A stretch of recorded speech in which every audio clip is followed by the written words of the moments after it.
Alright, hello citizens of the Nigelverse. It is Niger once again, and welcome back to System Shock Radio.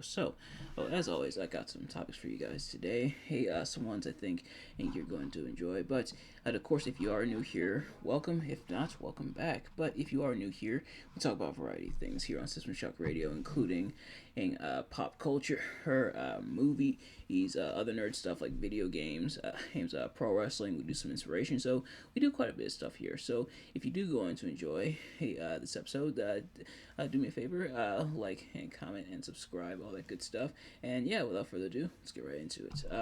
So the first thing that we're going to talk about is that apparently there's going to be a Golden Axe animated show, and a One Punch Man live action movie. So something for animation and live action. So we have this article first talking about Golden Axe, and this is courtesy of The Verge, and Urge and I'm just gonna read an excerpt from it. I'm not gonna read the whole thing, but it says Comedy Central has ordered 10 episodes of Golden Axe, an animated show based on the fancy beat 'em up side scroller games.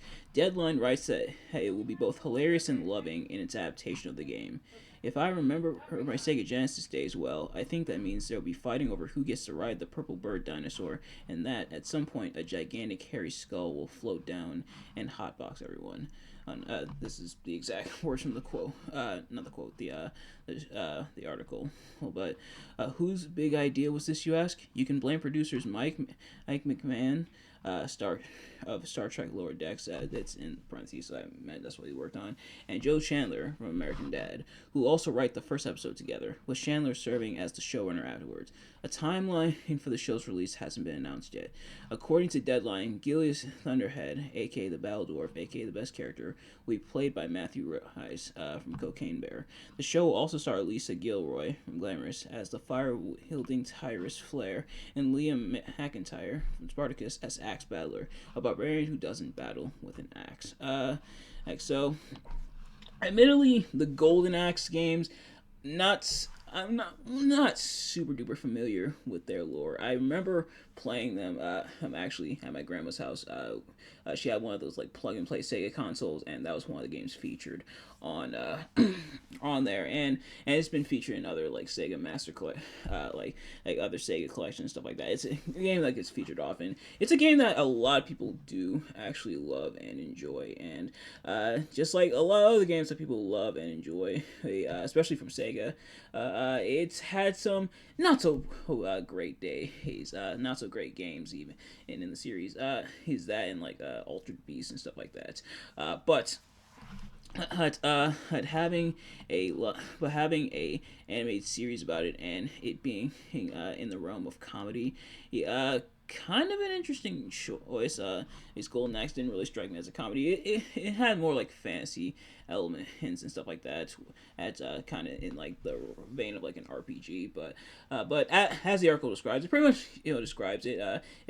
You would side scroll, you would beat up enemies. It was a side scrolling beat 'em up. Man, Sega had a lot. Sega loved them some side scrolling beat 'em up games, but that was kind of just the thing back then. Between like that or Comic Zone or Streets of Rage, side scrolling beat 'em ups was kind of the thing, and of course like the Teenage Mutant Ninja Turtles games, but yeah, and there was indeed a purple dinosaur that you were able to ride alongside other animals as well. Making a show out of it, an animated show in the realm of comedy, even though it doesn't really strike it as such, but I guess we'll see how it does. So I guess now's a good time to get caught up on the lore of Golden Axe. As for One Punch Man, and this excerpt is courtesy from courtesy of Games Radar, and I'm gonna read an excerpt about it. And it turns out this has been kind of apparently I found an article from January. So a One Punch Man live action series, I guess, is something that's been at least talked about, or that they were going to do for a little bit. But it says the live action movie adaptation of One Punch Man is moving ahead, and now Rick and Morty co-creator Dan Harmon is on board.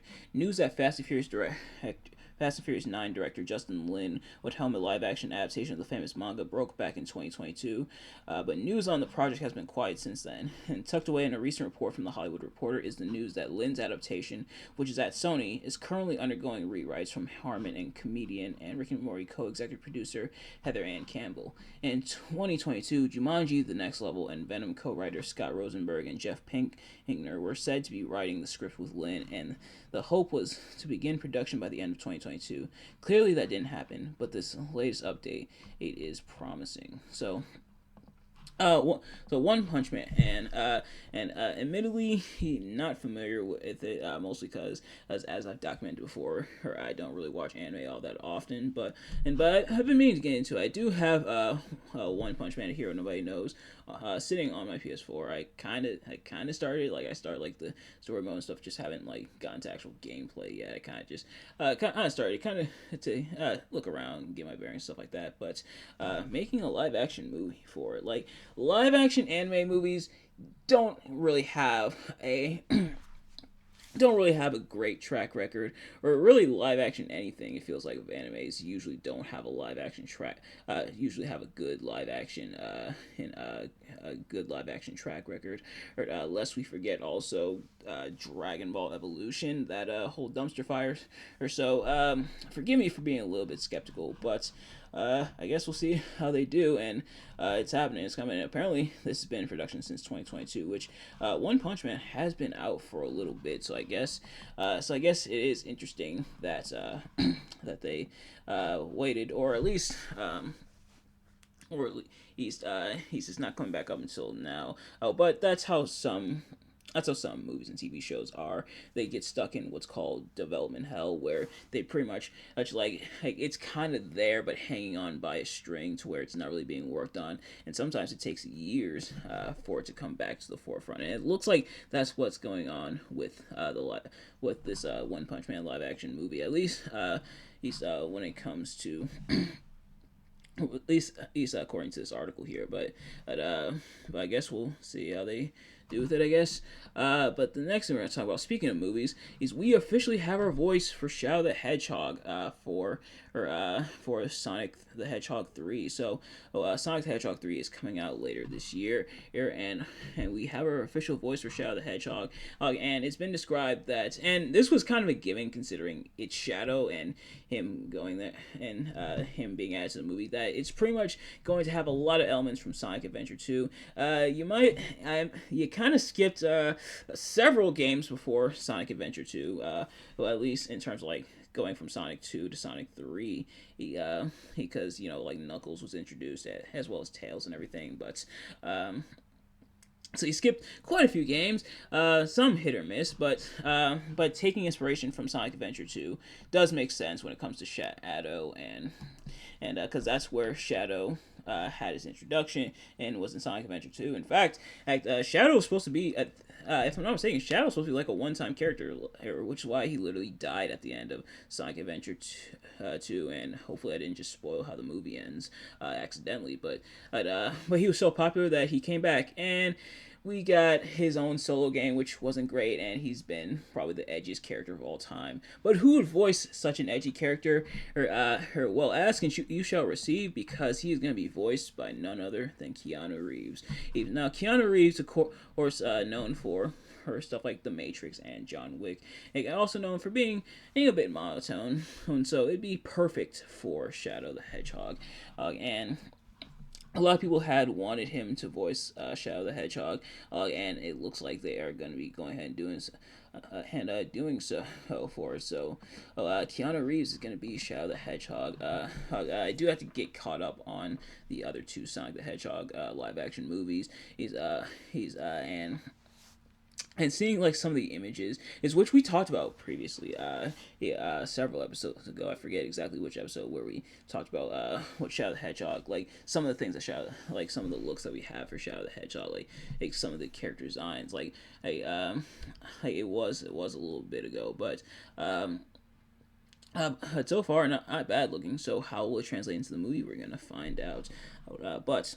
The next thing I want to talk about is that, sadly, we have got not only some injuries, but we also have a medical update on on Big E. So first, there's the injuries because man, WWE's been hit with an injury bug, and even the ones I have listed here, or I had to add some names because of like all the injuries and stuff. But man, it seems like the list is growing longer and longer. Or the big one, or one of the big ones at least, is Rhea Ripley, who was forced to vacate the Women's World Championship. They had the Battle Royal. It was won by Becky Lynch. People are not as happy about it. Like the thing about me is I kind of saw it coming. Like I figured Becky would probably hold that championship at some point. And, did she need it? Not really, but I figured she'd probably hold it. But I imagine it was probably a last minute thing to get the title on Becky Lynch. And I imagine, and the plan might be, judging from where things are, at least currently at this point in time, the plan might be for Liv Morgan to feud with Becky Lynch and take the title from her. I imagine in the original plan it was going to be Rhea Ripley first, Liv Morgan, then Liv potentially taking the title from Rhea. But now that Rhea's out of the picture, I imagine Becky was kind of the stopgap, and and I imagine that's where things will be unfolding from there. But she's not the only member of the Judgment Day to be injured, because now Dom is injured as well. Dom suffered I believe an arm injury, either an arm injury or a shoulder injury, so he might be on the show for a bit. It was reported at first that he would need surgery, but it looks like he's kind of debunked that, so he won't need surgery, which is really good. Seth Rollins and Seth Rollins truthfully has been injured for a little bit ever since WrestleMania. He wrestled all through WrestleMania nights 1 and 2 with a torn meniscus, if I'm not mistaken, which Becky Lynch has confirmed that Seth did receive surgery on it. So Seth's going to be out for a lot longer than expected. He at first they were saying he was going to be out for a couple weeks, about 4 weeks or so, but now out of the timetable for his return is about 9 months. Which look, Seth has definitely earned the time off. He's definitely working double duty, both night 1 and night 2 of WrestleMania, and they weren't short matches either.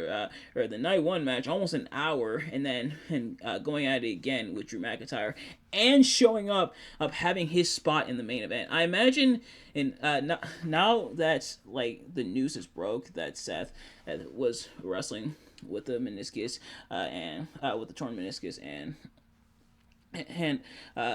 that he pretty much suffered through it all throughout WrestleMania weekend, on top of his other injuries that he's had and everything. I imagine that's probably why he didn't do a whole lot. He did a lot, but he didn't do a whole lot in the main event and against Cody with Cody against Roman. He didn't. And that's probably the reason why they just have him for the couple spots. That's granted, they were very crucial spots and definitely added to the story, but I imagine that's probably why he didn't do as much. There could be the plan, and maybe that's just speculation on my part, but I feel like there was supposed to be more. But obviously, Seth was dealing with these things, which it's Seth. Take all the time you need, man. You have definitely earned it. But he's not the only one, because Drew McIntyre was injured as well. Drew McIntyre injured his. I believe he injured his rotator cuff, if I'm not mistaken. He can am I not? Oh, he did injure or something, but injuries on top of injury. He's let's see here if I can pull it up. Yeah, so he injured his elbow. Which is kind of ironic considering, at least in terms of kayfabe. Like in reality, obviously, wishing Drew speedy recovery and everything. But that's kind of ironic in kayfabe, him making fun of CM Punk for that. Like that's probably as poetic as it gets. Sometimes art imitates life. And now it looks like Jimmy Uso is on the shelf as well. I think also like an injured with like an injured arm or elbow, if I'm not mistaken. Man, all these arm injuries, my goodness. It's I forgot to mention Rhea Ripley. She suffered a shoulder injury, and she actually suffered it due to a freak accident during her segment with Liv, and they're not like the heat's not on Liv at all, and at least not in terms of like the bag. Like fans were definitely blaming Liv, but sadly things happen when it comes to wrestling. But yeah, so all these injuries, like WWE being bitten with an injury, but and definitely not the first when it comes to WWE. Sadly, won't be the last, but it's not like a big one. Thankfully, like. As messed up as injuries are, and injuries do suck, I will say though, thank God these all except for Seth, but he still pulled through. Thank God these all happened after Mania. Like, if they happened before Mania, we would have had a WrestleMania 32 situation on our hands, and we almost had it. Like, disaster was averted because obviously CM Punk tore his tricep and everything, but as but yeah, as much as it sucks that they're injured, and wishing everyone on who is injured speedy recovery and everything, and thank God it didn't happen during crucial moments. And the only one that was kind of crucial was Liv, not Liv, Rhea's injury, because she was about to start her feud with Liv Morgan. But yeah, so yeah, wishing them all the best, wishing them speedy recoveries.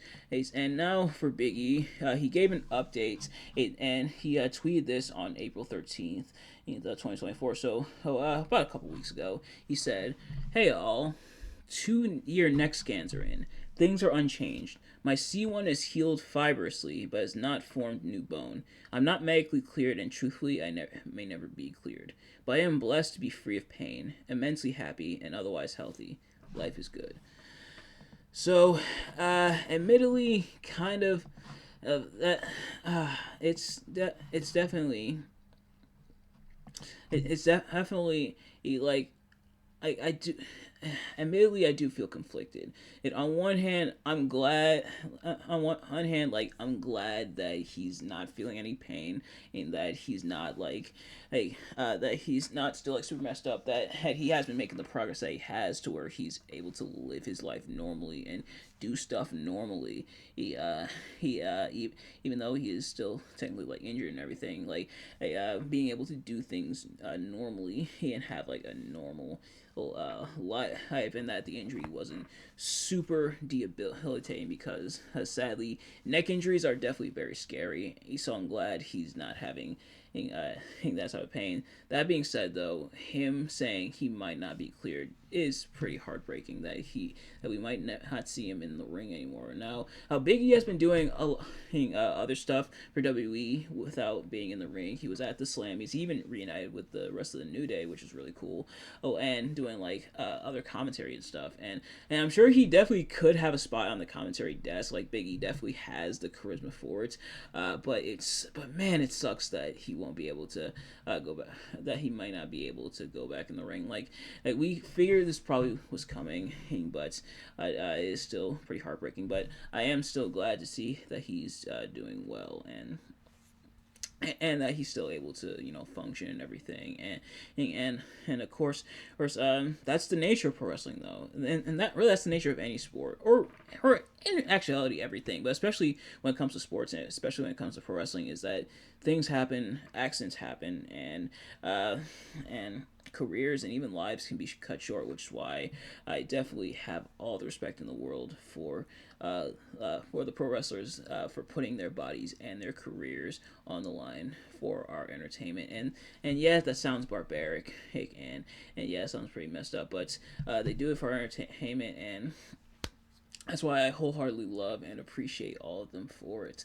I think this is probably the best example of that. But I'm still glad to see that Big E is doing well. And Big E, if you're watching this, which you probably aren't, but if you are watching this, wishing you all the best, man. But the next thing we're going to talk about is that there were some releases not too long ago, and these ones, for starters, these were talent releases. Now, we had seen some releases. We saw like one or two talents, and here and there throughout the year, but also mainly like some backstage personnel, some more higher ups. But now we got talent releases, and this one's kind of a wave of ones. But another big one before I get into the talent releases is at least from like the previous week or so. Oh, like the news broke on Friday and then extended all the way through like the week and stuff. But another big one I want to talk about is Rob Schamberger, Rob Schamberger, or was a artist for WWE. He did a lot of art for WWE, left WWE not too long ago, and actually has signed with AEW. Who he's part of AEW and everything now. Which I remember they used to showcase a lot of his art in like the videos and stuff, and dude does phenomenal art. So definitely wishing him all the best in now that he's in AEW. Wishing him all the best in his new home and everything, and I can't wait to see the type of art he does for AEW, because dude is definitely talented. But now for the like the talent slash like roster releases, as we had from the main roster and from and from NXT. So the names are as follows: Von Wagner, Jinder Mahal, Veer Mahan, Sangha, Zion Quinn, Xia Li, and Cameron Grimes. This wave, it kind of sucks, but also kind of makes sense because it feels like they weren't really doing anything with a lot of these talents, but did cause some controversy. We'll get to that. For starters, Von Wagner, Von Wagner,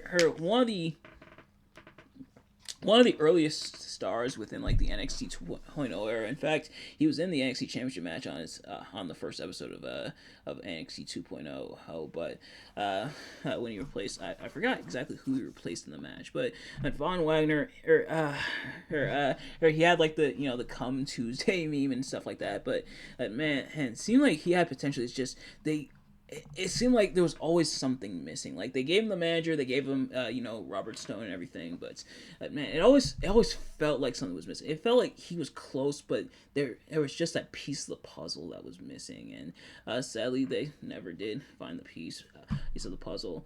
Jinder Mahal, and this is what clued people in that a wave release was coming.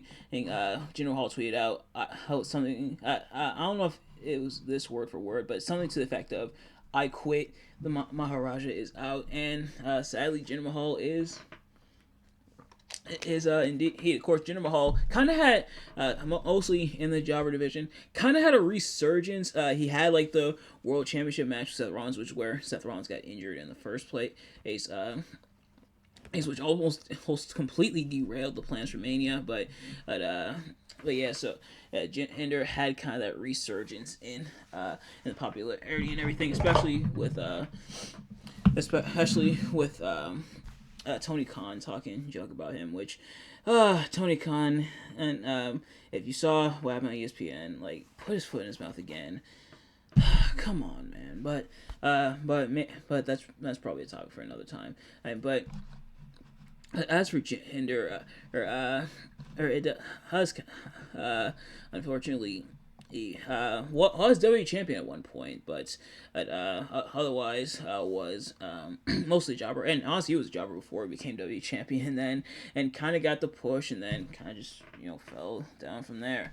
And then Veer and Sangha. Veer, obviously with the meme that he's coming and everything before he eventually did, and Sangha they were the team, and then they kind of went their own ways. Sangha was in NXT for a bit, Veer was on the main roster. Then they teamed back up, and they had Indus with Jinder Mahal, and Jinder Mahal was kind of managing them. So all three members of Indus got released, but sadly again not really doing anything with them. Zion Quinn, I remember was in NXT. He kind of had some stuff going on, but he was called up.